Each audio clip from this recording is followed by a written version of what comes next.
എല്ലാവർക്കും ദശാവതാര കഥകളിലേക്ക് സ്വാഗതം.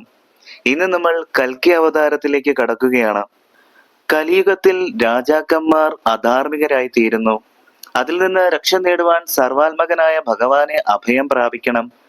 രാജാക്കന്മാർ അധാർമിക വൃത്തികളാകുമ്പോൾ പ്രജകളും സംസ്കാരഹീനരായ അധർമ്മികളായി തീരും.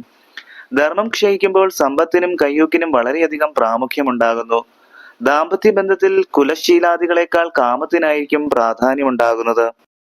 കച്ചവടം കള്ളത്തരങ്ങൾ നിറഞ്ഞതും ധർമ്മങ്ങൾ കൊണ്ട് ആശ്രമങ്ങളെ വേർതിരിച്ചറിയാൻ കഴിയാതെയുമാകുന്നു.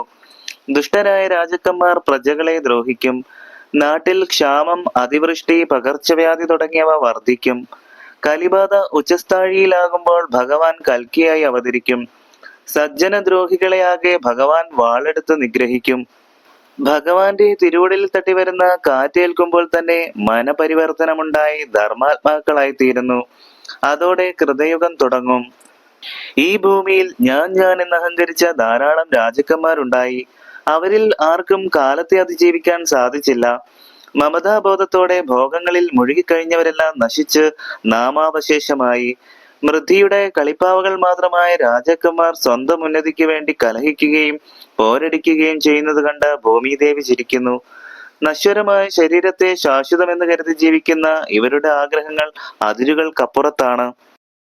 കൃതയുഗത്തിൽ സത്യം, ദയ, തപസ്, ദാനം എന്നീ 4 പദങ്ങളും ചേർന്ന ധർമ്മം സമ്പൂർണമായിരുന്നു. ത്രേതായുഗത്തിൽ ഒരു പദം നഷ്ടമാകും.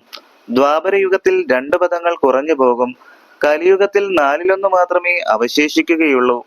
കലിയുഗാവസാനത്തിൽ ആ ഒരു പദം കൂടി ഇല്ലാതായി ധർമ്മമേ അവശേഷിച്ചിട്ടില്ല എന്ന സ്ഥിതി ഉണ്ടാകും. ആളുകൾ പിശുക്കന്മാരും ദയയില്ലാത്തവരും നിർഭാഗ്യവന്മാരും ദുരാചാരികളുമായി തീരും. കള്ളന്മാർ വർദ്ധിക്കുന്നു. സ്ത്രീകൾ കുലടകളായി തീരും. ഭരണാധിപന്മാർ ജനദ്രോഹികളാകും. ധനമോഹത്താൽ ജീവൻ തന്നെ ബലി കൊടുക്കാനും ആരെയും വധിക്കാനും ജനങ്ങൾ തയ്യാറാകും. സർവജ്ഞനായ ഭഗവാനെ ആരും ഭജിക്കുകയില്ല. ഭക്തിയോടുകൂടിയോ ആചാരമായോ പരിഹാസമായിട്ടോ തിരുനാമം ഉച്ചരിച്ചാൽ തന്നെ അനേക ജന്മങ്ങളിലെ പാപങ്ങൾ നഷ്ടമാകും. ഈ വിധം കരുണാമയനായ സർവശക്തനെ കൂടി ജനങ്ങൾ വിസ്മരിക്കും.